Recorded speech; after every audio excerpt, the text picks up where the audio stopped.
think one of the things that is like if we all boil it down to being able to get better, and Hodger Gracie was saying he was talking about people who train to get better, and then people who train to be tough, and that ultimately people who train to get better work on their weaknesses, and that people who train to be tough will be tough, but will never be better than people who actually work on their insufficiencies and balancing themselves out and work on things they suck at, because that's where the gain is. Yeah. And so ultimately, spending time just working on the stuff that you're good at or strong at, that can also hold you back. So by changing up your exercises and exposing you to something different, that actually gets your body to move in a different way, which means you have a greater bandwidth for strength. You're stronger in more positions. That will make you feel stronger in jiu-jitsu.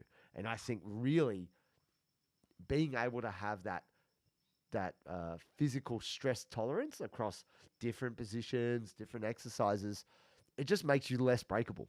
Yeah. And that's really, you can't feel strong on the mats if you're fragile. Yeah, it's a great point. Like going back to that kind of idea of the person that does the same workout all the time. Let's say that they were dialing up the difficulty in some way week to week and they were getting stronger. That person's still only doing the same 8 movements every week for years on end. It's 8 movements. Your body's capable of moving in so many different ways. Variations. So you're carving a deep groove in these movement patterns. Yes. But what happens when you get taken out of that position on the mats into a completely different position? Now, old mate that I'm referring to doesn't do jiu-jitsu, but let's say that's, let's just say that person does. You want to have, just like you said, you want to have tolerance in as many varieties of positions as possible. And this is where starting a new program, doing some exercises that you suck at becomes extremely valuable, because you're like, oh man, I'm exposed now. Yes. I was doing really good on that last one. Now, like this, I suck at all this stuff. There's a whole bunch of low-hanging fruit there for you now. Yeah. And no one's saying that you can't get really good at certain things and that you can't have your favorite exercises and you can't train them regularly.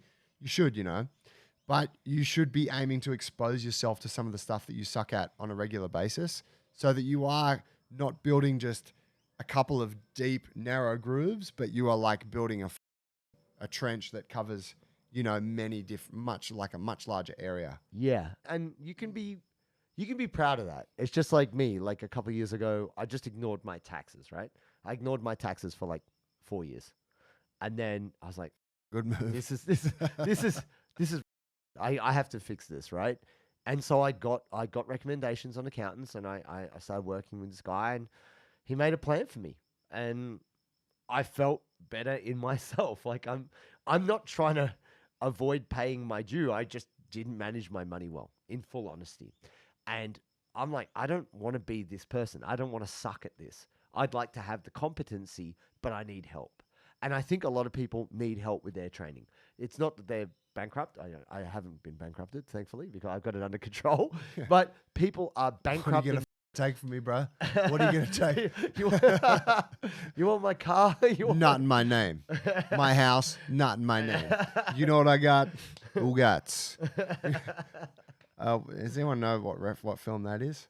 Is that Goodfellas? Nah, I think it might be shit. Don't even know your own reference. Is it Johnny Depp and when he's doing the cocaine thing? Anyway, it's all right. I digress. All I was going to say, you got on top of your taxes. Well done. I did, thankfully. And it's not that I don't want to pay my due. I do. Social responsibility, as reckless as you may think I am, I'm all about social responsibility.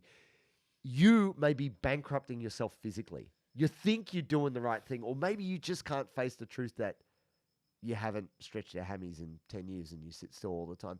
Whatever it is, you will be out of yourself when you do that thing you don't want to do. Yeah.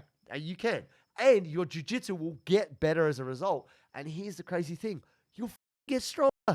You don't even know how strong you could be, because you're not tapping into that thing that you're avoiding, which is newness and something which is a bit unfamiliar. Yeah. So I think my summary on this is, if you've got a workout you love, nothing wrong with that.